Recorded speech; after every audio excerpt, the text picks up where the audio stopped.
खबर ग्रेटर नोएडा से है, जहां ऑनलाइन गेम के जरिए पाकिस्तानी महिला से दोस्ती हुई और पाकिस्तानी महिला के संपर्क में आया रबुपुरा निवासी सचिन के लिए ग्रेटर नोएडा पहुंची पाकिस्तानी महिला। रबुपुरा में किराए के मकान पर रह रहे थे दोनों। युवक ने लोगों को महिला का नाम बता रखा था सीमा। 4 बच्चों के साथ 13 मई को ग्रेटर नोएडा पहुंची थी महिला। पाकिस्तानी महिला की तलाश के लिए 3 टीमें गठित की गई थी।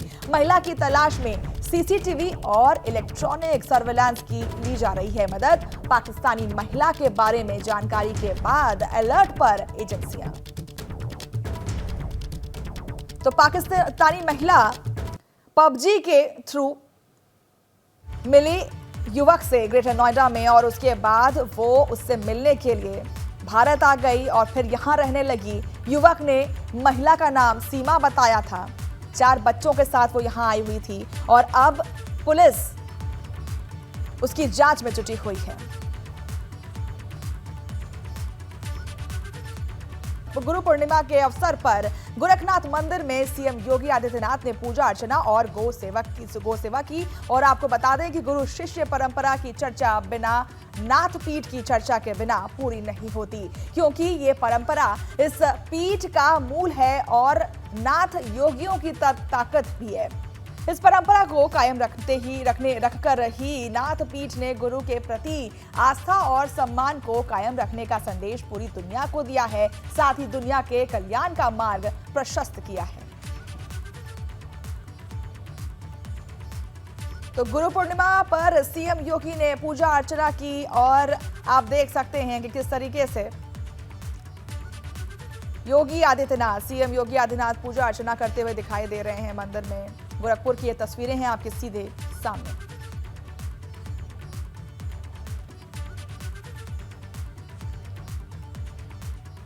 वहीं गोरखपुर पहुंचे सीएम योगी ने गुरु पूर्णिमा पर आयोजित कार्यक्रम में शामिल होने के बाद जनता दरबार लगाई और लोगों की फरियादें सुनी। इस दौरान मुख्यमंत्री ने मौके पर मौजूद अधिकारियों को कई मामलों के ऑन स्पॉट निपटने का निर्देश भी दिया और सीएम ने जनता दरबार में बड़ी संख्या में फरियादी पहुंचे थे, जिन्होंने अपनी समस्याओं से लोगों को अवगत कराया।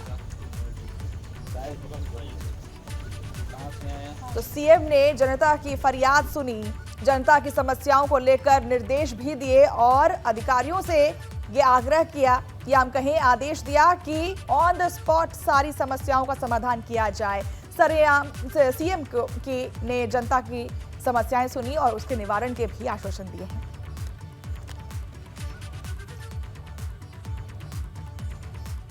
अब एक साथ आपको 2 तस्वीरें दिखा रहे हैं। गोरखपुर पहुंचे सीएम योगी ने सबसे पहले गुरु पूर्णिमा पर गुरु को नमन किया। इसके बाद जनता दरबार लगाकर लोगों की समस्याएं सुनी। 2 तस्वीरें आपके टीवी स्क्रीन पर हैं, जहां पर एक तरफ गुरु की पूजा करते हुए, आराधना करते हुए सीएम योगी आदित्यनाथ दिख रहे हैं, वहीं दूसरी तरफ लोगों की समस्याएं सुन रहे हैं और लोगों की समस्याओं का निवारण के आदेश तमाम अधिकारियों को दिए गए हैं।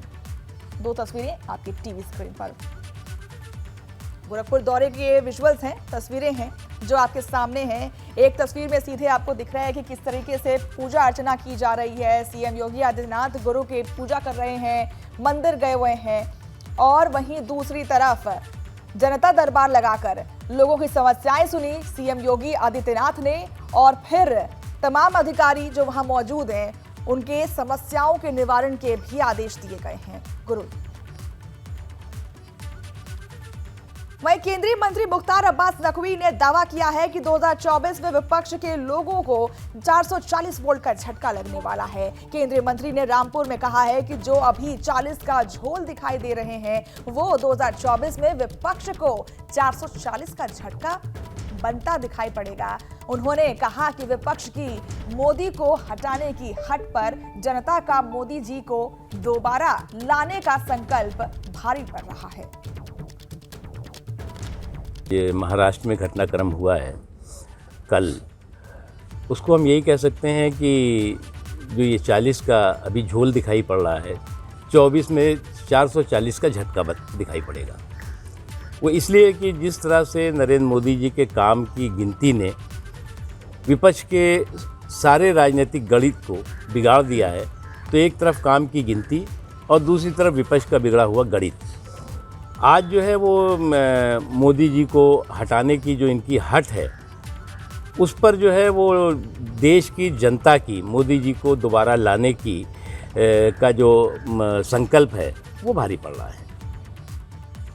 चलिए अब नोएडा लेके चलते हैं आपको। और नोएडा में करीब 3 किलोमीटर लंबा जाम लगा है। वर्किंग डे के पहले दिन ट्रैफिक व्यवस्था चरमरा गई है और महामाया फ्लाईओवर से चिल्ला बॉर्डर करीब 3 किलोमीटर लंबा जाम लगा है। वहां पर नोएडा से दिल्ली जाने वाले रूट पर गाड़ियां रेंग रेंग कर चलती नजर आ रही हैं। तस्वीरों में आप देख सकते हैं कि किस तरीके से लंबा जाम लगा है। कहा जा रहा है कि 3 किलोमीटर लंबा जाम लगा है नोएडा में। और आप देख सकते हैं ये महामाया रोड की तस्वीरें हैं आपके सामने, जहां गाड़ियां रेंगती हुई दिखाई दे रही हैं। महामाया फ्लाईओवर से चिल्ला रोड तक लंबा जाम लगा हुआ है। 3 घंटे तक का लंबा जाम लगा हुआ है और गाड़ियां रेंगती हुई नजर आ रही हैं।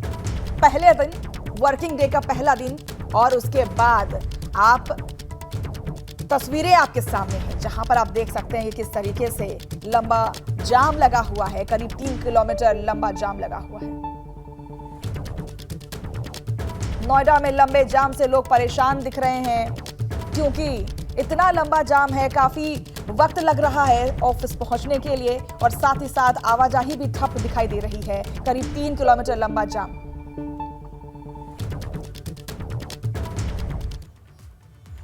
वहीं बदायूं में करंट लगने से युवक की मौत हो गई। कूलर में करंट आने से झुलसा युवक, इलाज के दौरान मौत हो गई उस युवक की। करंट लगने से युवक की मौत के बाद परिजनों में कोहराम मचा हुआ है। शव को कब्जे में लेकर पोस्टमार्टम के लिए भेजा गया है। सिविल लाइन थाना क्षेत्र के अब्बासी कॉलोनी की यह घटना है। तो कूलर में करंट आने की वजह से युवक झुलस गया, जिसकी वजह से उसकी मौत हो गई। तस्वीरों में आप देख सकते हैं कि किस तरीके से परिवार वालों में कोहराम मचा हुआ है। शव को फिलहाल पोस्टमार्टम के लिए भेज दिया गया है। तहकीकात चल रही है। ये जानने की कोशिश की जा रही है कि मौत की वजह आखिर क्या है, क्या वो करंट है या फिर कुछ और करंट लगने से फिलहाल युवक की मौत बताई जा रही है और आसपास के लोगों में, परिवारजनों में कोहराम मचा हुआ है। मातम का माहौल है। तस्वीरें आपके टीवी स्क्रीन पर।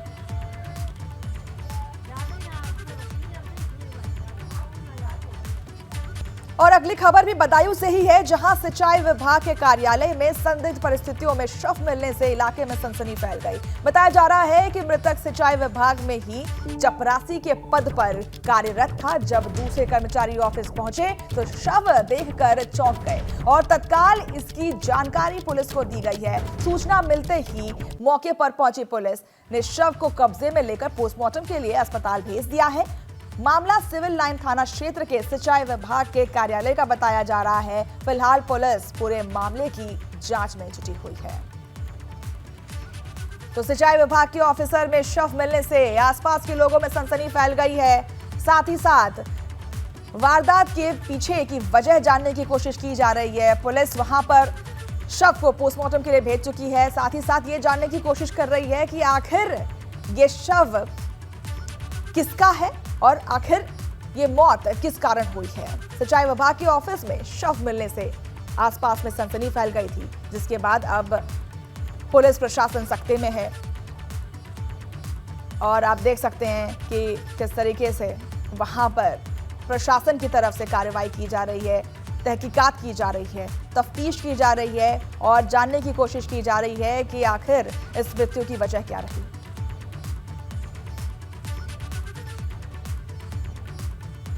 कानपुर में प्रधान के पति की धारदार हथियार से काटकर हत्या कर दी गई। रविवार को देर शाम वे अपने घर निकले थे और बाद में गांव के बाहर चक रोड पर शव मिला। घटना को अज्ञात हमलावरों ने अंजाम दिया है। मामले में जांच जारी है। फॉरेंसिक और डॉग स्क्वाड की टीम की मदद ली जा रही है। घटना बिधुन थाना क्षेत्र के गोरसा बकौली गांव का मामला है। ये तो कानपुर की एक घटना है। प्रधान के पति की धारदार हथियार से हत्या कर दी गई मारकर और आसपास के लोगों में सनसनी फैली हुई है। ये जानने की कोशिश की जा रही है कि आखिर हत्यारा कौन है। पुलिस वहां पर मौजूद है, डॉग स्क्वाड की टीम और फॉरेंसिक टीम भी मौजूद है और तहकीकात अभी तक जारी है। अपराधी का पता नहीं लग पाया है, लेकिन अभी तफ्तीश कर रही है वहां की प्रशासन।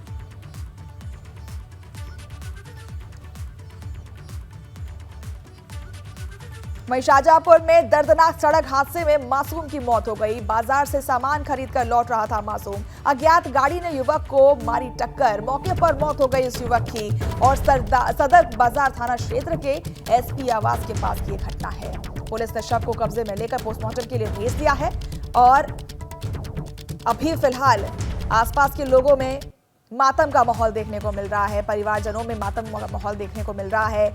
आप देख सकते हैं किस तरीके से परिवारजन वहां पर पहुंचे हुए हैं, प्रशासन से मदद की गुहार लगा रही है। दर्दनाक सड़क हादसे में मासूम की मौत हुई थी, जिसके बाद परिवारजनों में मातम का माहौल पसरा हुआ है।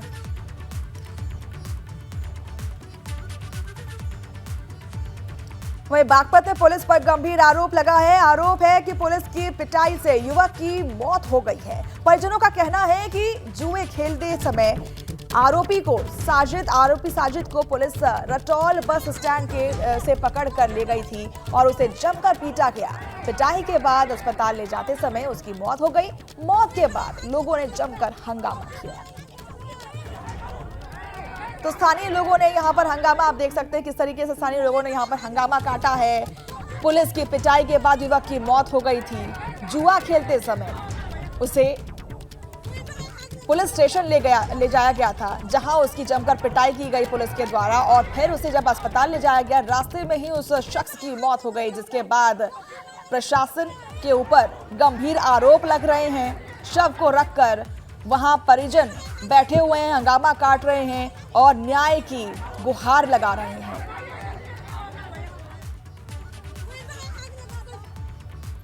कुशीनगर में प्रधानमंत्री के दौरे को लेकर तैयारियां जारी हैं। पीएम मोदी 7 जुलाई को कुशीनगर आ सकते हैं। इसी को लेकर कार्यक्रम स्थल का जायजा लेने पहुंचे कृषि मंत्री सूर्य प्रताप शाही ने अधिकारियों के साथ बैठक की। पीएम मोदी 7 जुलाई को महात्मा बुद्ध कृषि विश्वविद्यालय की आधारशिला रखने के लिए आ सकते हैं।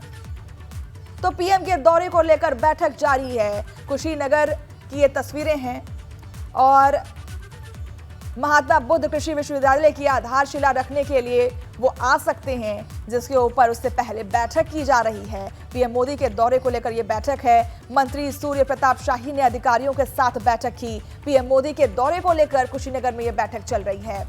मंत्री सूर्य प्रताप शाही ने अधिकारियों के साथ बैठक की है और उन्हीं की अध्यक्षता में यह बैठक हुई है। और आगे की कार्यशैली क्या रहेगी, उनका दौरा किस तरीके से रूट किया जाएगा, इन सब की प्लानिंग इस बैठक में की गई है। तो आप देख सकते हैं कि ये बैठक में तमाम मंत्री वहां पर मौजूद हैं और मंत्री सूर्य प्रताप शाही ने अधिकारियों के साथ बैठक की है। उन्नाव में फसल की रखवाली कर रहे बुजुर्ग की धारदार हथियार से हत्या कर दी गई। बुजुर्ग रात में खेत की रखवाली करने गए थे।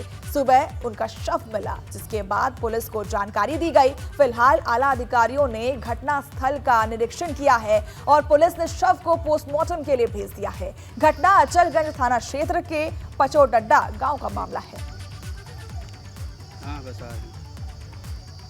तो फसल की रखवाली कर रहे बुजुर्ग की हत्या कर दी गई। रात में वो खेत की तरफ गए थे, रखवाली करने के लिए गए थे, लेकिन सुबह वो नहीं लौटा तो उनका शव, जिसके बाद पुलिस को जानकारी दी गई। प्रशासन वहां पर पहुंची, तफ्तीश में जुटी हुई है कि आखिर अपराधी कौन है, हत्यारा कौन है, इसकी जानकारी मिल पाए, सुराग मिल पाए, इसकी तफ्तीश चल रही है, तहकीकात चल रही है। फसल की रखवाली करने वाले बुजुर्ग की हत्या की गई। उन्नाव की ये तस्वीरें आपके सामने हैं। आला अधिकारियों ने घटनास्थल का मुआयना किया, निरीक्षण किया और ये जानने की कोशिश कर रही है कि आखिर हत्या कैसे हुई और किसने की। चित्रकूट में गुरु पूर्णिमा के मौके पर चित्रकूट के संत महात्माओं के दरबार में भक्तों का हुजूम लगा हुआ है। पद्म विभूषण जगत गुरु रामभद्राचार्य के दरबार में शिष्यों ने गुरु का आशीर्वाद लिया। जगत गुरु का आशीर्वाद लेने के लिए लंबी लाइन लगी हुई थी। गुरु पूर्णिमा पर दीक्षा लेने के लिए दूर दराज से आए हुए भक्तों का हुजूम उमड़ पड़ा है।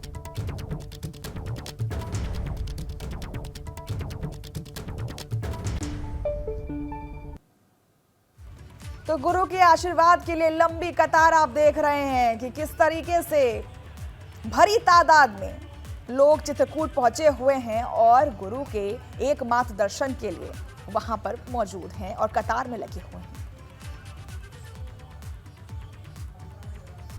वहीं उन्नाव में रेलवे ट्रैक के किनारे मिले युवती के शव की पहचान नहीं हो पाई है। घटना कोतवाली गंगा घाट क्षेत्र के छमका नली के पास की है और शव अप लाइन पर पोल नंबर 64/11 के पास मिला है। सूचना पर पहुंची पुलिस ने जांच के बाद शव को पोस्टमार्टम के लिए भेज दिया है। तो ट्रेन की टक्कर से मौत हुई थी, पहचान अभी तक नहीं हो पाई है महिला की। उन्नाव की ये तस्वीरें हैं और अभी भी तफ्तीश जारी है। प्रशासन ये जानने की कोशिश कर रहा है कि आखिर ये महिला का शव जो मिला है, बरामद हुआ है, उसकी पहचान हो सके और पोस्टमार्टम के लिए फिलहाल शव को भेज दिया गया है। वहीं अमरोहा में विवाहिता ने पुलिस और ससुराल वालों पर गंभीर आरोप लगाए हैं। पीड़िता का कहना है कि पति के परिजनों उसे 3 साल से परेशान कर रहे हैं और अगर उसकी मौत होती है तो इसका जिम्मेदार और कोई नहीं, बस लेकिन उसके ससुराल वाले होंगे। तो पति को केवल कागज पर बेदखल किया गया। पीड़िता का कहना है, मुझे घर से निकालने की तैयारी की गई थी, मेरी मौत हुई तो ससुराल वाले ही जिम्मेदार होंगे, ऐसा पीड़िता का कहना है। और साथ ही साथ प्रशासन पर भी उसके गंभीर आरोप लगे हैं। महिला ने ससुराल वालों पर गंभीर आरोप लगाया है कि अगर उसकी मौत होती है तो इसका जिम्मेदार और कोई नहीं बल्कि उसके ससुराल वाले ही होंगे। बहराइच में खेलते समय सरयू नहर में 4 साल का बच्चा गिर गया और नहर में डूबने से मासूम बच्चे की मौत हो गई। बच्चे की डूबने की खबर मिलते ही गांव में कोहराम मच गया। आनन फानन में ग्रामीणों ने बच्चों के शव को नहर से निकाला। घटना खैरी घाट के करीम बख्श पूर्वा गांव की है। तो मातम का माहौल आप देख सकते हैं। 4 साल का बच्चा नहर में डूब गया था, जिसकी वजह से पूरे गांव में मातम का माहौल पसरा हुआ है।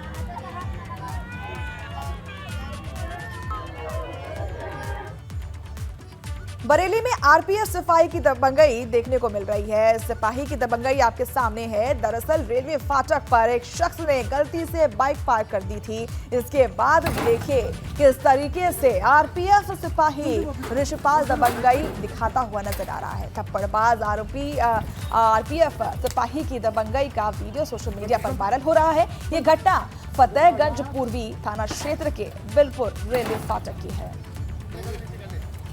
तो आरपीएफ सिपाही की दबंगई आपके सामने है, किस तरीके से धमकाता हुआ दिख रहा है आरपीएफ सिपाही।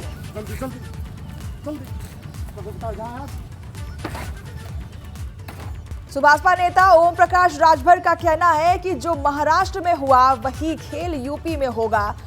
उनसे बात की हमारे संवाददाता वीरेश पांडे के यूसीसी के संबंध में हम भी उसके पक्ष में हैं, लेकिन देश में तमाम अलग अलग धर्म हैं और इस संबंध में अलग अलग धर्म गुरुओं को, धर्माचार्यों को, जो अलग जैसे अनुसूचित जनजाति के लोग हैं उनके लिए अलग कानून है, तो उनके भी जो नेतृत्व करने वाले लोग हैं, इन सबको बैठा करके एक मत हो करके, एक राय करके इसको लागू किया जाए, ताकि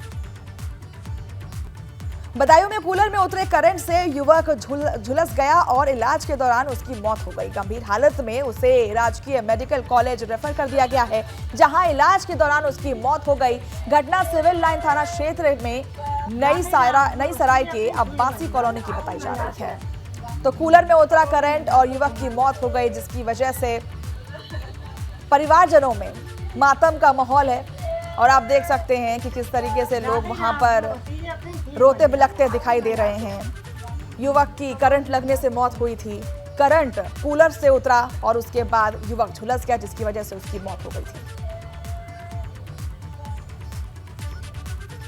देश की राजधानी दिल्ली के मंगोलपुरी में बीजेपी कार्यकर्ता और उसके परिवार पर पास में ही रहने वाले कुछ लोगों ने जानलेवा हमला कर दिया। पीड़ित पक्ष ने बताया कि वो अपने घर के पास ही खड़े थे, तभी हमलावर वहां पर पहुंचे और हथियार लेकर उसके साथ मारपीट शुरू कर दी, झगड़ा करने लगे और जो खूनी संघर्ष में बदल गया। घटना बीजेपी नेता, उनकी पत्नी और बेटा घायल हुआ है घटने में।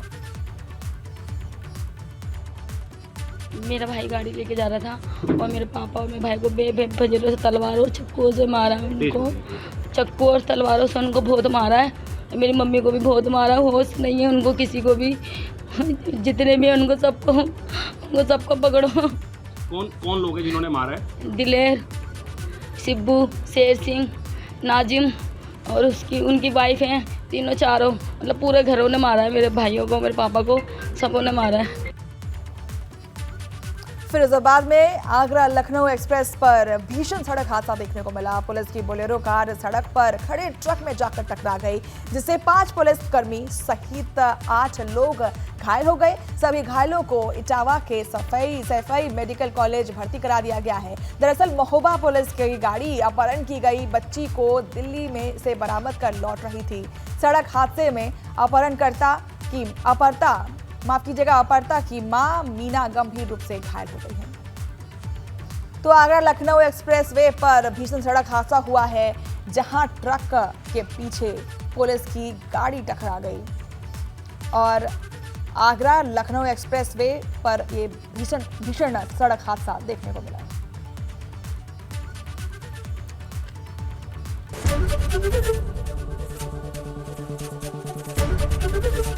एबीपी गंगा, खबर आपकी, जुबान आपकी।